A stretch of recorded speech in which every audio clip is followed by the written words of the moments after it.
My guest today is Victor Tiffany, a self-published political author and founder of the Bernie or Bust movement. Recognizing that there are incredibly deep-seated issues with our political system that need to be addressed, Victor is on a mission to foment revolution against the establishment.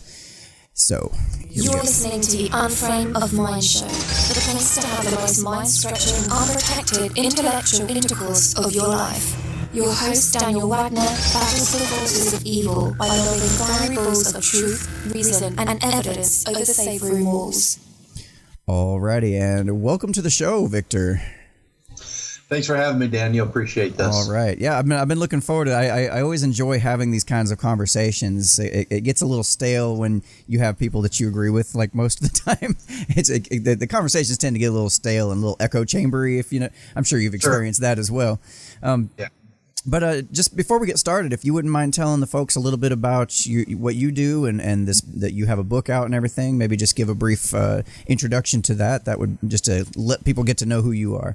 Sure. I was active in the movement to amend the Constitution, overturn the Citizens United decision, working with the organization Move to Amend. I was state coordinator for Move to Amend, trying to get New York State to send a letter to Congress asking them to pass an amendment. And then Bernie Sanders decided to run for Congress and for president. And not only run for president, but frame his entire candidacy as a political revolution. And in my efforts to help pass an amendment to the Constitution, I came to the conclusion that there was not going to be an amendment, that the popular will is now not reflected by the legislation passed by Congress and signed by the president, because we have a plutocracy, or if you want to use Bernie Sanders' language, an oligarchy. And so it dawned on me in the year of 2014 that this country needs a revolution. And I'm not a lifelong revolutionary. I've been a progressive for many years, but it wasn't until 2014 that I came to the realization that this country actually needs a revolution against this neoliberal establishment, not only because of their foreign policy, these endless wars and constant interventions in other countries, but also, just a long list of things that I list right in the book, Bernie or Bust. Chapter 1 gives a list of grievances. And this came out when that list of grievances when Obama was president. The brutality against blacks by police, the climate change that Obama did pathetically little to address, just a wide range, these endless wars, assassination of an American with no due process by the President of the United States, on orders of the President of the United States, and no call for impeachment under, right? That there was a few of us out there saying, hey, what's he doing? He can't do this sort of thing. But by and large, Mitt Romney ran against him after he did that and never even mentioned that the president assassinated an American with no due process. No, so we'll just pretend like this didn't happen over here. Yeah. Just, if I could direct your attention over to this side.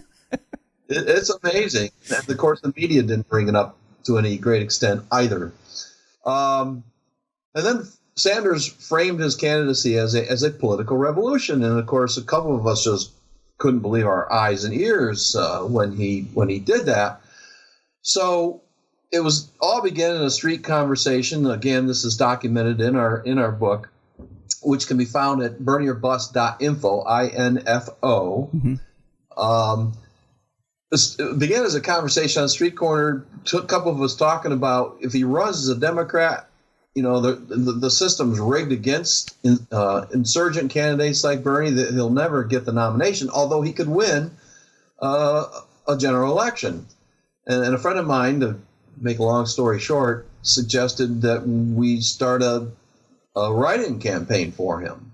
And at the time, I thought, that's brilliant. He can't stop us, right? We can't just put him on the ballot as a third-party candidate because he could soon get his name off the ballot. Right. But he can't do anything to stop us from organizing a write-in strategy, which turned out to be a big mistake, and it's one of the many mistakes we made in this pioneering effort to wage a leverage strategy. And that's what this book is about. If Bernie Sanders does not run in 2020, because he hasn't declared yet, this book is still useful, because instead of Bernie or Bust, we could have people organizing Tulsi or trash the Democratic Party, right? She's also an insurgent. She's running against endless wars and even running against the Cold War, which I just found remarkable for a candidate for the White House to actually come out in opposition to this horrible Cold War we're seemingly drifting into without any sort of thought as to what the first one was about, this terrifying ongoing nuclear arms race that could have annihilated us for decades on end. Thank goodness it came to an end. And so the point is that this book is useful. It's a guide to citizens to help them engage in revolutionary activities. And it explains the need for a line in the sand, to not support these establishment types, these neoliberals like the Clintons, like Obama, like Joe Biden, like Kamala Harris. So it's a book that's good and will remain good as leverage, whether Bernie's in this campaign or not. Oh, she's Kamala Harris, from what I understand now. Sorry. I've heard it's been a big deal. No, I think you and I agree on most of what you're saying so far, at least in terms of there's definitely a problem with the political establishment. These guys have gotten into power. They have no interest in helping or assisting the needs of the people or the desires of the people. And that's kind of what they stand up there and pretend to be about. I think we might disagree on what the government should do. Consider, if say we had good, honest people in power. But as far as recognizing there's a problem with the power structure to begin with, I think we can definitely agree on that. My question was, what do you think about the whole Bernie Sanders, Hillary Clinton debacle that went on during the campaign? And did that kind of hit you in the gut when you found out what was going on, or were you not surprised? No, I wasn't surprised. We knew it was rigged from get-go. We used this strategy, this leverage strategy we called Bernie or Bust, precisely to try to level that playing field, right. Although it was a lot less level than we thought. We were thinking, the systems, the Democratic primaries were rigged by super delegates, but it was also rigged by Debbie Wasserman Schultz, which came out from Donna Brazil's book and article that she published in Politico. And so, no, I wasn't really surprised. It was pretty obvious at the time as we went through this that they were rigging this system against Bernie. And then when all these emails came out in WikiLeaks, it was eye-opening, even though we knew. One of our committee members, the organization I'm with is Revolt Against Plutocracy, and we invited Nico House on to join. He has since left because he's working to build a media following himself. But at the time, we invited Nico to join the committee. He was trying to sound the alarm from North Carolina during the primaries that the Bernie Sanders campaign in North Carolina had been infiltrated by a Clinton supporter and sabotaged. And, of course, people were calling him a conspiracy theorist and denouncing him. And then it came out in the WikiLeaks right before the DNC that indeed the DNC and the Clinton campaign were consciously infiltrating Bernie's campaign for the sole purposes of sabotaging the campaign's efforts in state by state. And, of course, there was all kinds of examples of voter suppression. We saw in New York, we saw in California, we saw in Arizona. And all of this was, everyone's worried about, Russia's affecting our elections. Why don't you look at the DNC? Why don't you look at the Democratic Party? What they did to our elections, Vladimir Putin could only dream of trying to accomplish. Oh, right. It's amazing. You stand back and in power. Yeah, you stand back and look at this stuff, and it's like, if Trump has done nothing else, at least you can agree, I would say, that he has done a fantastic job at exposing how corrupt the political system really is and how much effort they're willing to put into stopping any other opposition at all costs. I mean, up to and including, there's even allegations of what's it called, the Hillary hit list, just people that keep coming up missing that probably, may or may not have had something to do with the Hillary campaign, or they might know something they're not supposed to know. It's like, that's... we referenced that during the general election. Of course, by then we were supporting Jill Stein. That was the or bust option. We came to realize made more sense than a write-in strategy for a candidate who didn't want to be a write-in candidate. And we state in here very clearly that we'll support Trump when he's right on a particular issue, and he's right to draw attention to this corruption. I wish he would, have someone write up some legislation and do something about this role of money. He campaigned against money in politics quite a bit. I heard several speeches where he denounced, people like him buying candidates like Hillary, but he's not doing anything about it. Yeah. We do support him. We support his. I should be careful. We do support some of his policies, like, for example, the withdrawal from Syria. I tweeted him right as soon as he announced he was going to do that, and I said, "You're not going to do that because the deep state won't let you." Right. And you're seeing that unfold now. Of course, he's got John Bolton in there. He's not going to he's not going to allow walking away from any conflict. He's like John McCain. Any conflict out there is one that should be escalated. So during the campaign, we argued very fiercely that Hillary Clinton was more dangerous than Donald Trump. She's more dangerous with regard to relations with Russia, and something that's kind of obscure and a lot of people don't really understand, and that is with regard to so-called free trade agreements. It was great that Trump ran against these agreements. We're not real happy with the new version of NAFTA because it's just not changed enough. But it is slightly better in some ways than the original NAFTA. But he was right to argue or run against these free trade agreements. And we were afraid, terribly afraid, that Clinton was just doing what Barack Obama did during the 2008 when he said, "Well, I'm going to renegotiate NAFTA." Right? We don't like it. We're going to renegotiate NAFTA, and that came out afterwards that they were just lying about that. And that's what I was afraid Hillary Clinton was doing. We make the case over and over again in our book that she wasn't seriously opposed to the Trans-Pacific Partnership. And that Trans-Pacific Partnership, I laid this out in half a dozen different ways. This was a corporate coup. This would have thoroughly undermined democratic self-government in the United States. Yeah, that was a terrible plan. I am so glad that that's one of the first things that Trump did when he entered office is said, "Nah, I'm good. We'll pass." Yeah, and we thanked him for that.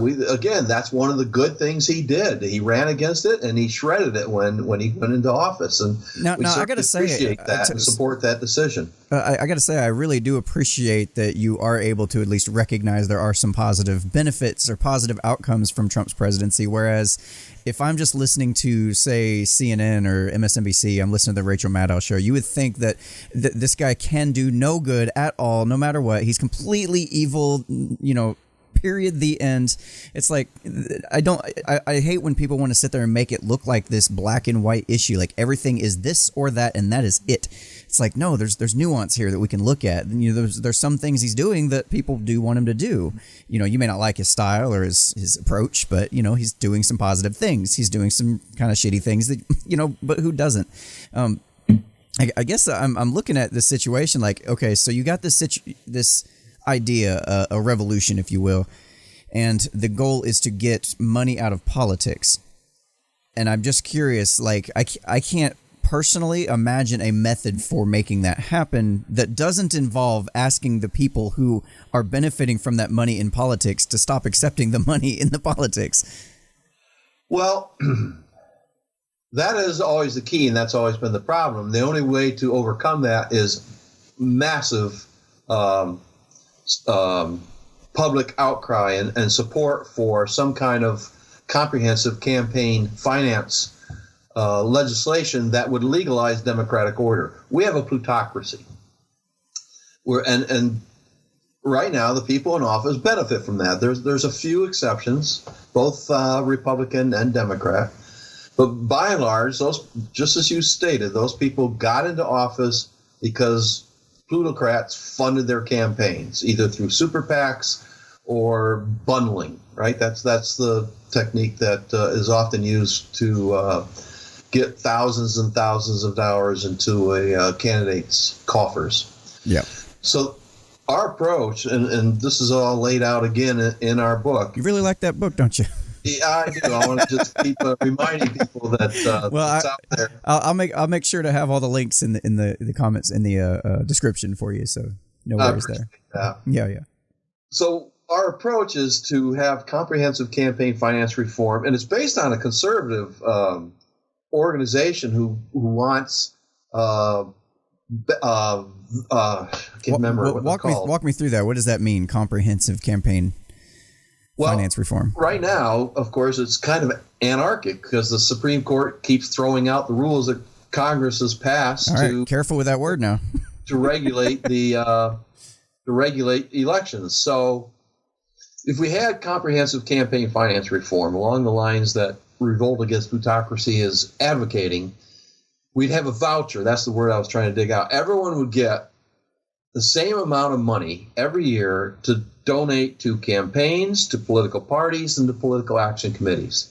$50 a year. Doesn't sound like a lot of money, but if you multiply that out by all the registered voters in the United States, it comes out to about $6 billion a year.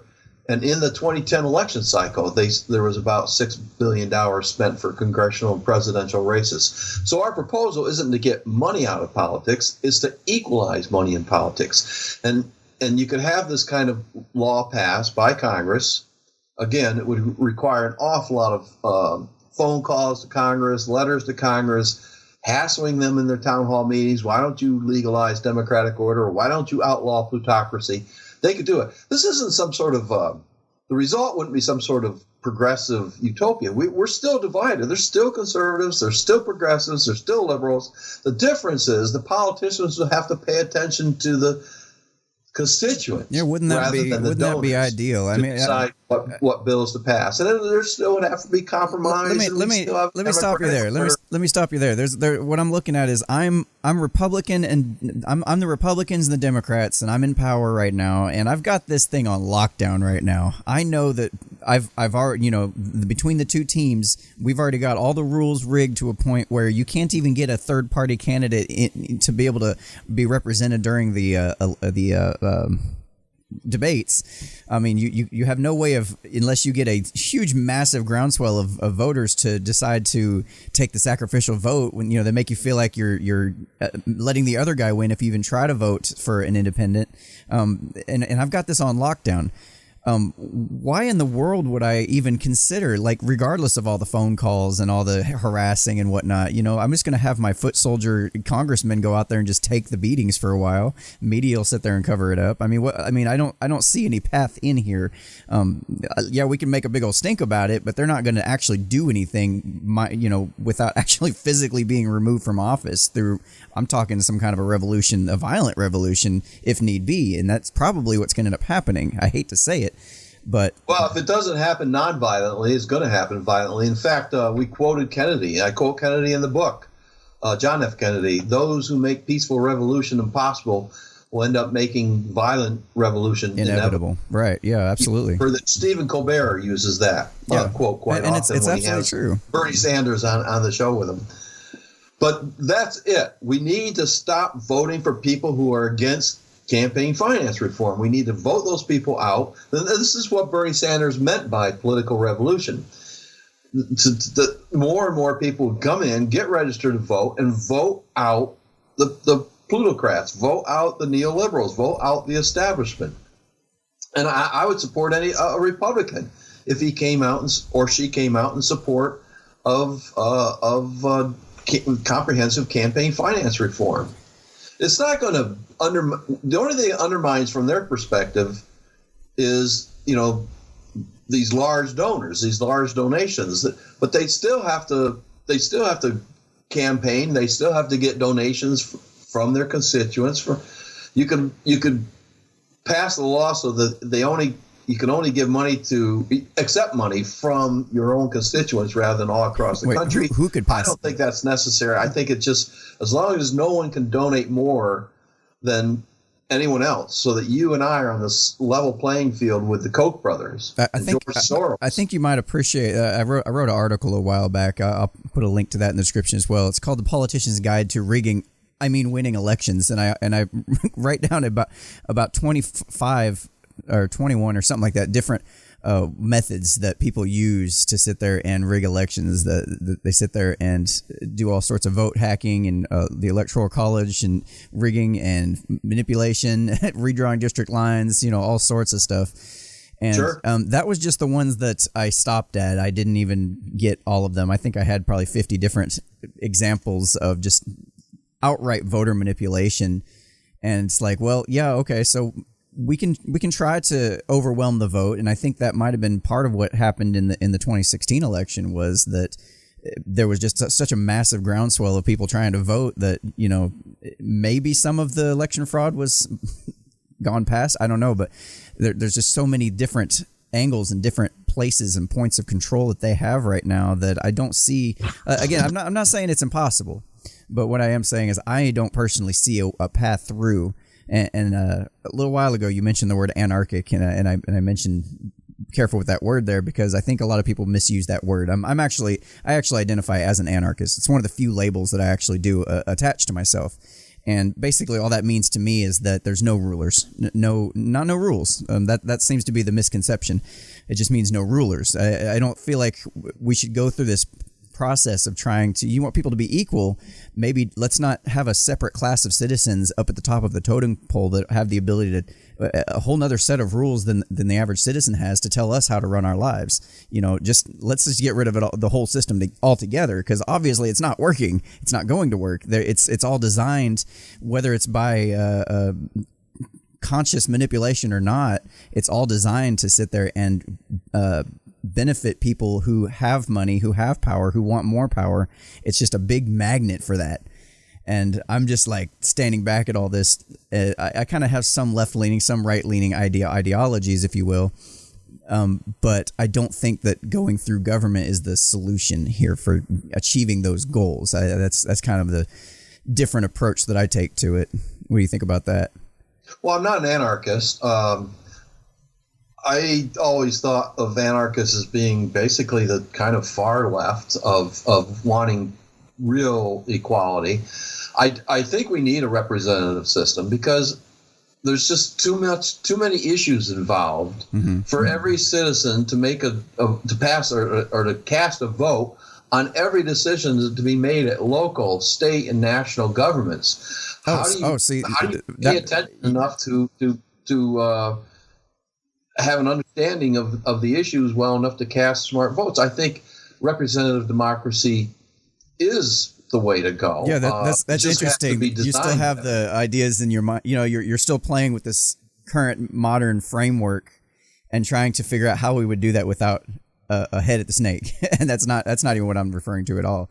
An anarchic solution would look more like, say, how we conduct ourselves in the dating world.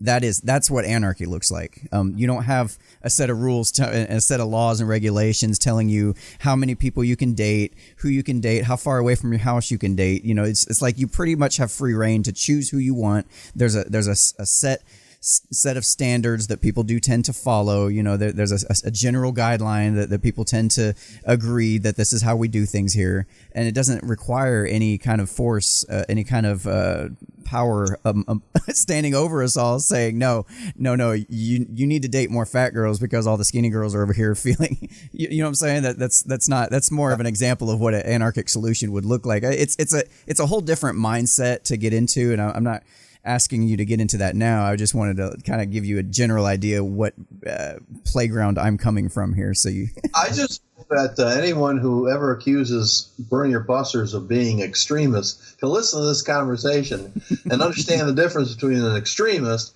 and somebody who's really more closer to the mainstream of American political thought of representative democracy than what's out there, either in the anarchist mode or the Marxist mode. That's one of the things we lay out in the book is we're pretty much aligned with people like Robert Reich, who's a Democrat. Of course, I'm not familiar with him. After the nomination, he was all for Hillary and couldn't understand the Bernie or bust thing at all. But that's a strategy that a lot of people aren't going to understand because leverage is new. Bernie or bust was the first time there was a nationwide systematic effort to provide leverage for a candidate. That was in 2016. That was called Bernie or Bust. Sorry to interrupt. But I'm having a hard time focusing on what you're saying, just because I'm still kind of stuck on how you kind of snuck in there calling me an extremist, and I don't. That's not exactly a. I know it was smooth. Is extreme as compared to mainstream thinking. There aren't many people who are anarchists. Right. I know it's a loaded word, to be honest. And if you look around the political environment right now, you look at extremists, you think, oh, the Nazis, you think the what do you call them, Antifa that are out there. Antifa, there's different kinds of extremists, but I've always thought of anarchists as outside the mainstream. I mean, I'm not even sure in your case whether it's left or right. I've always thought of anarchists being generally on the left. Yeah, and I found that even in my own community, it's so frustrating because there is a leftist style of anarchy that really focuses on the idea that there's no such thing as hierarchies. You can't even have hierarchies, and that makes no logical sense whatsoever, because anytime you want to achieve something, you're automatically putting something of value above something else. That is a hierarchy. And it's like when I talk to these people on the left that are also anarchists, like it's like trying to I don't know, I can't even describe it. It's so frustrating trying to make any logical sense of it. I'm more lean toward conservative type viewpoints, socially liberal, fiscally conservative, I think, is the phrase that people use. It's another mode of thinking, to be honest. But let's talk about fiscal conservatism, because we're doing a new leverage strategy, and it's going to involve a lot of spending of money if it's going to work. So let me just talk about how we're applying leverage for the 2020 election. We decided, because of the Intergovernmental Panel on Climate Change report that was published in October last year, that we're running out of time. In fact, in many ways, we are out of time to address climate change and to do things that will stop this from flipping us into a horrific state, global state of what I call desert Earth. And we decided, because of that we were going to do climate or bust, or which is short for climate preservation or bust. And we have a 4-pronged strategy that we're using to represent this comprehension. We're setting aside our agenda of campaign finance reform, because if we don't solve this climate crisis, there's not going to be any other agenda. We're looking at human extinction. I just read a couple articles today. A minority of climate scientists believe it's too late, and we're barreling down the highway toward human extinction. There are others who think we have to act, but if we don't act, we're barreling down the highway toward human extinction. So we're facing something very scary here. And we decided to put our efforts into what we call a 4-prong approach, because the problem's so complicated. We have to cut our carbon emissions. That's the first prong. We have to capture carbon that's in the air. That's the second prong. Third prong is we have to stop these positive feedback loops that are in place. So we need what's called solar radiation management, which some people confuse with chemtrails. It's not chemtrails.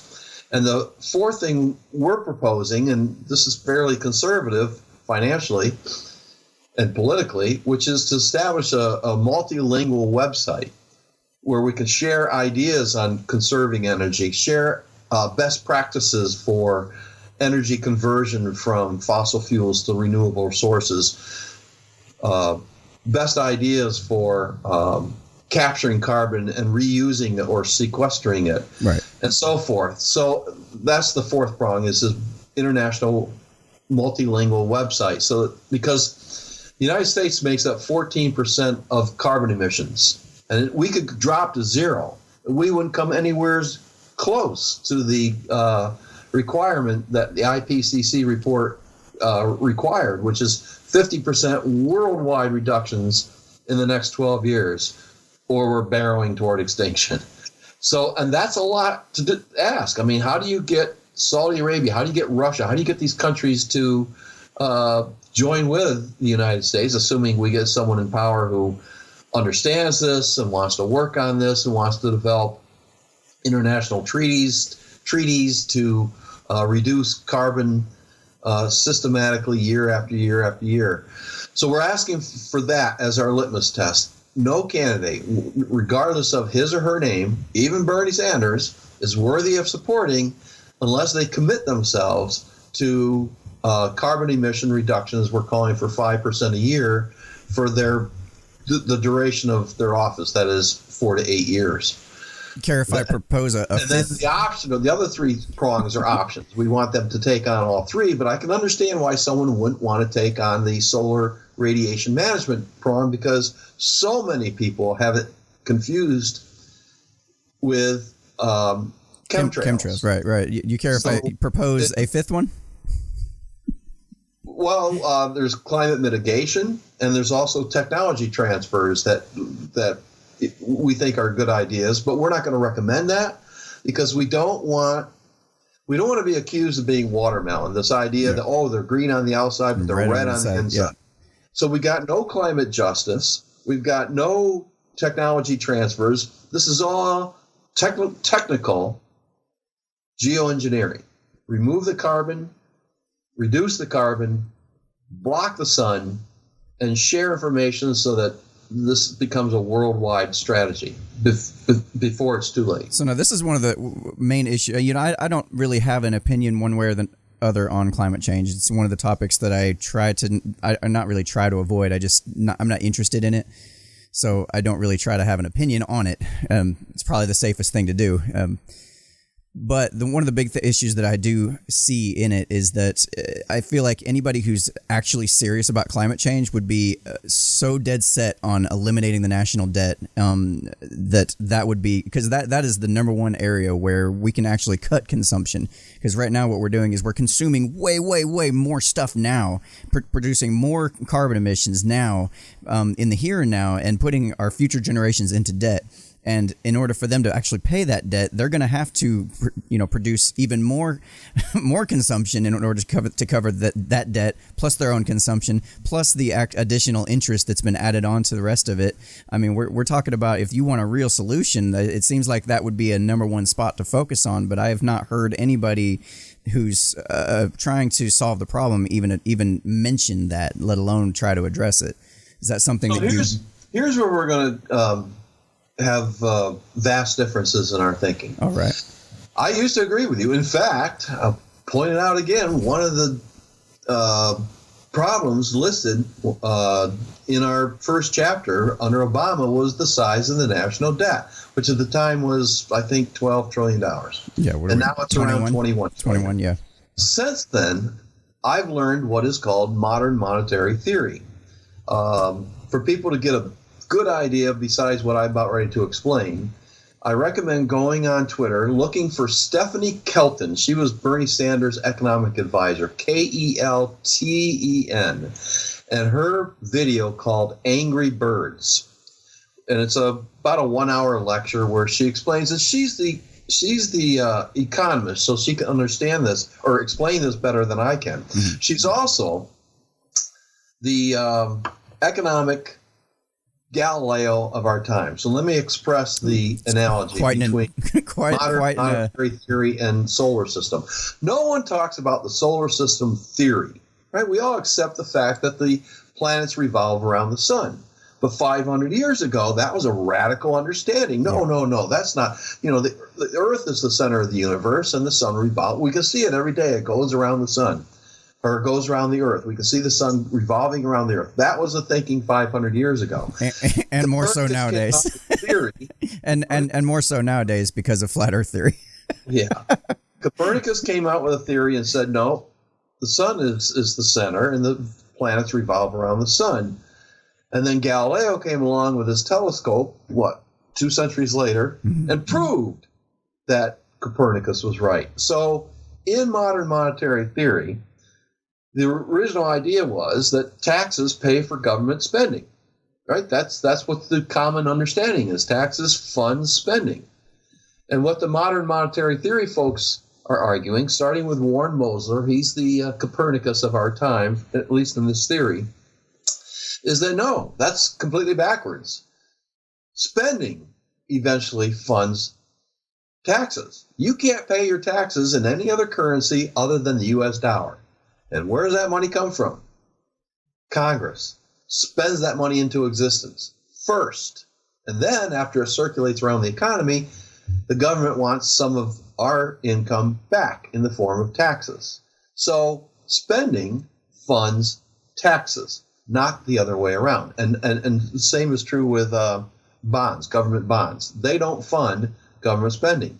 Congress funds government spending, literally pulling it out of nowhere. And the only reason we can get away with this, there's several factors involved in this understanding, in this capability. One, the currency is fiat, has no value, has no intrinsic value. It's not related to gold, silver, platinum, or anything else. All right, I'm with you on that point.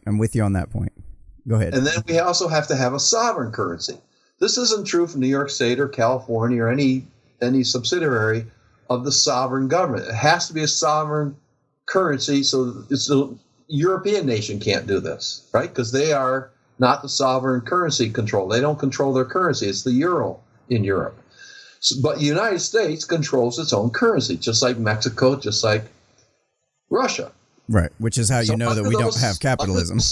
Right. Under those circumstances, the federal government can never run out of money. Never, ever run out of money. We always pay our debts. We can always pay the interest. And it's completely sustainable as long as we have computers large enough, spreadsheets to handle the numbers. So, everyone's freaked out about $21 trillion.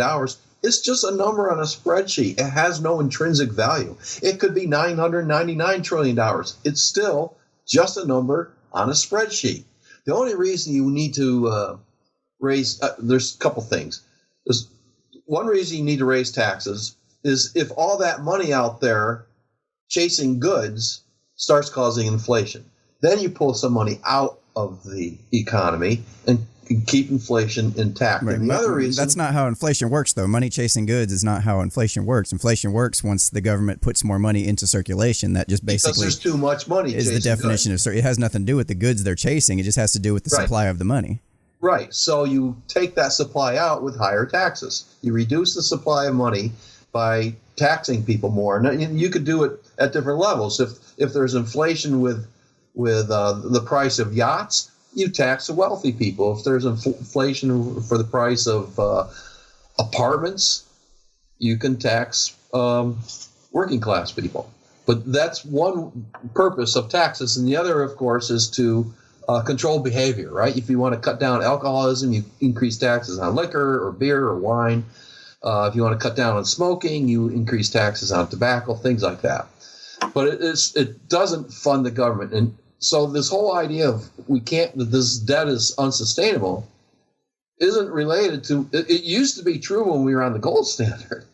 But these days, it just doesn't make any sense. As long as they have spreadsheets that can handle huge numbers, it doesn't matter what the debt is. It doesn't have any intrinsic value. And our children are not going to have to pay off that debt because it never has to be paid off. Let me see if I can paying our. Let me take a shot in the dark here and guess where you're heading with this. And I'm guessing where you're heading with this is that, the argument is if we have this unlimited supply of money that we could do whatever we want with, whenever we want with, we just don't. We just choose not to because the governments are a bunch of, assholes controlling the population with their taxes and whatnot.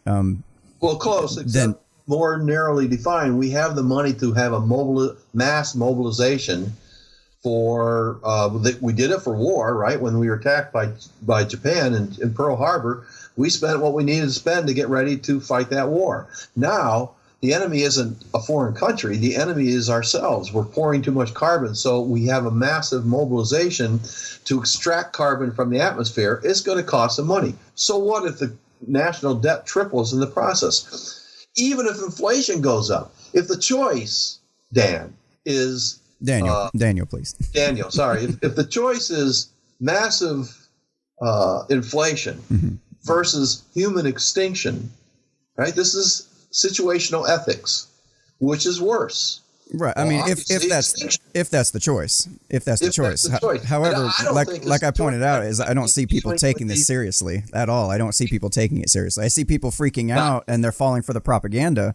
Right. And they're hearing, they got all these government-backed studies and stuff saying that, we're going to die in 12 years specifically. Well, they said the same thing years and years ago. You got Alexandria Ocasio-Cortez telling us, "Oh, we're dying in just over a decade. We need to do something now." And it's like this super extra. Every time we see this, we don't know the timeline, but we do know a couple of very scary facts. One, it was nerve-wracking to me that the bee population was going down, because that's how we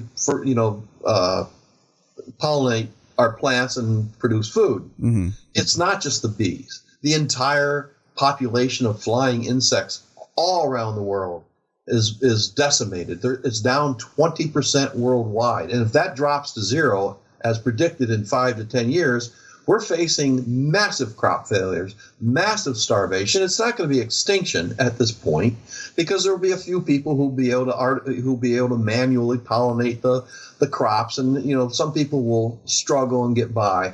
But by and large, we will have lost civilization if things unfold the way a lot of scientists see things unfolding. So what they're saying in 12 years is not that the world's going to end in 12 years. Is that if we don't address this within 12 years, the planet will be heated up enough so that these positive feedback loops, there'll be no controlling them. We won't be able to extract enough carbon out of the atmosphere fast enough. We won't be able to cool the planet fast enough before this thing just takes off, and there's a tipping point. So it's thought that we're going to sort of splash into another equilibrium. And history tells us that is a multi-million year long condition of what I'm calling desert Earth. Mm. And maybe people will survive throughout desert Earth. I mean, I don't know. Maybe, dozens of people will be able to survive here and there. It might not be total extinction. But, the coastal cities will be gone. Agriculture, as we know it today, will be gone. Of course, agriculture needs to change an awful lot because they're using too many not pesticides, but fertilizers, petroleum fertilizers, and so forth. We need to green everything. We need to green agriculture. We need to green buildings. I don't know a lot about it. That's what we're after.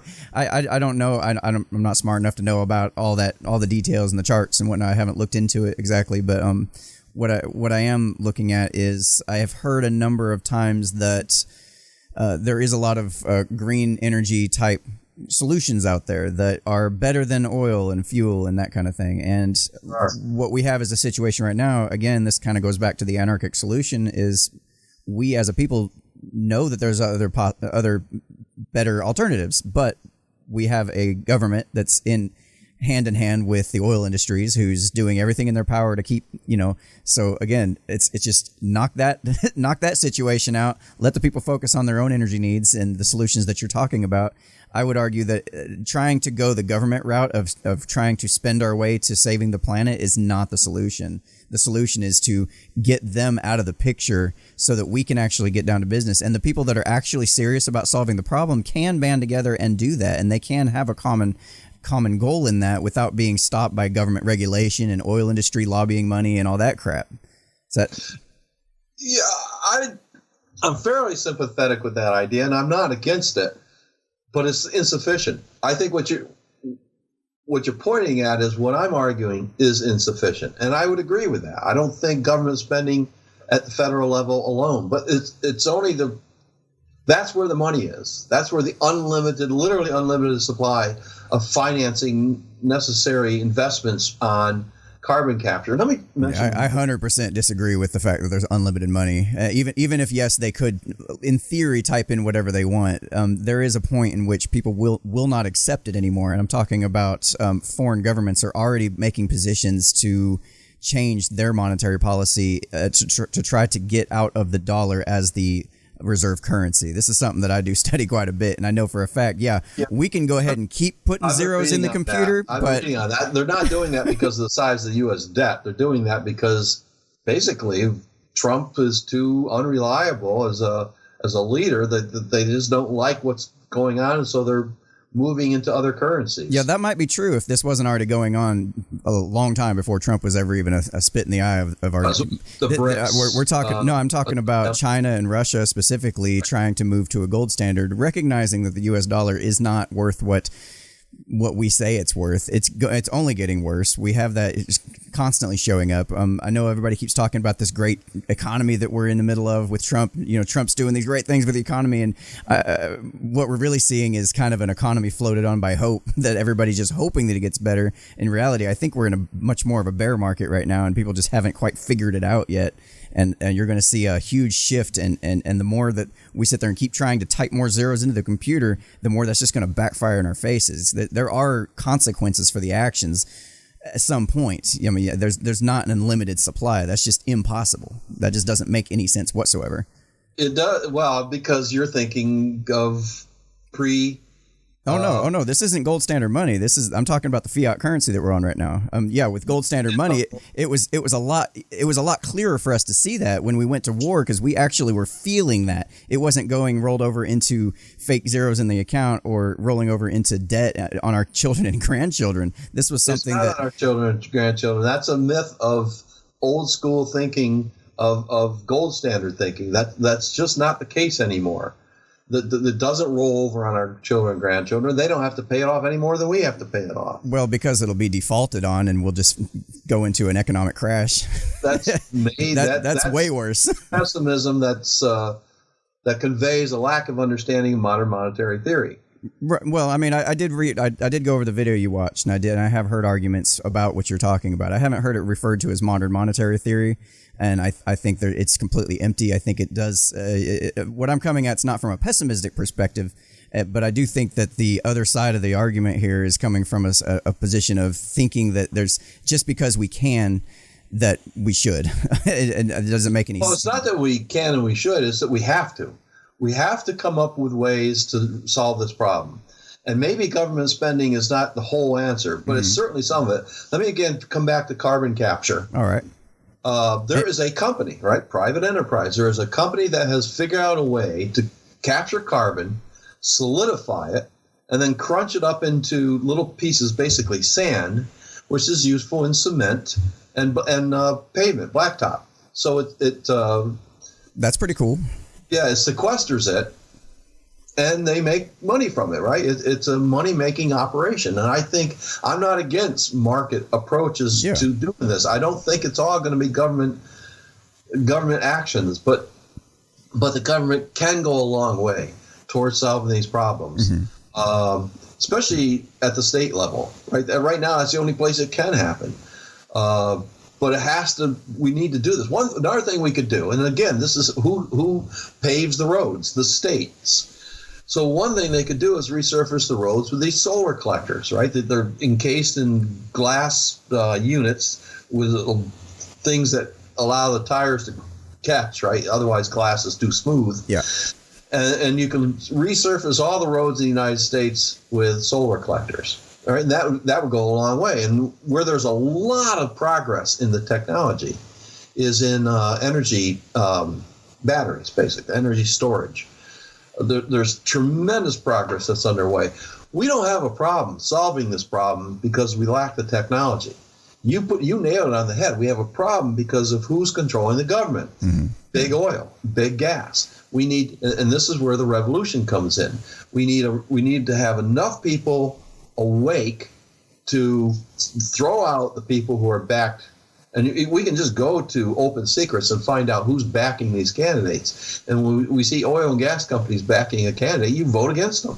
That would be ideal, yeah. If people actually took the time to do the research, right? I get where you're coming from. It only takes one person to do a research and then get the word out. And we have now the internet, which is a fascinating tool of revolution. Just like it only takes one person to do the research, mischaracterize it, and then get that word out. Well, I mean, that's part of propaganda. Yeah, I think it's incumbent on each person to do their own research. That's probably one of the biggest messages I like to push on this show. Just make sure you do your own research, but don't take anything that me or Victor here say. But I hate to cut us short, but I've actually got another interview I'm getting ready to head off to. Victor, it's been a fantastic time. I've enjoyed the conversation. I always enjoy the back and forth of these rather important topics, to be perfectly honest. I understand that the climate change is a big, important issue. I apologize for not having more interest in it. I do have other areas of focus that I do try to focus my time on since I have a full-time job besides this. But I just wanted to thank you for coming on the show, and I'll make sure that all your links are in the low bar. And if there's anything else you want to leave the audience with, let's have it. Well, I appreciate you having me, and maybe someday I will interview you. Because we do that for Revolt Against Plutocracy, and we have our own Revolt Against Plutocracy YouTube channel people can subscribe to. Very cool. So look up, if you want to commit yourself, viewer, to a climate preservation candidate, you can go to climateorbust.us, as in United States, and take the pledge, take the voter pledge to commit yourself to only supporting candidates who commit themselves to essentially survival of the climate, which means survival of the human race. Thank you. Appreciate your time. All right, man. All right, y'all. You've been listening to the Unframe of Mind show. I'm your host, Daniel Wagner, and this has been another uncomfortable conversation without a condom. If you want to be a guest on the show like Victor here today, head on over to unframeofmind.com/guest, I believe, or just go to the website, click the guest link. It's been a while since I've put that one out, but anyway, just head over there, check it out, and let me know what you want to talk about, and I'll be glad to have you on the show. So peace out, y'all.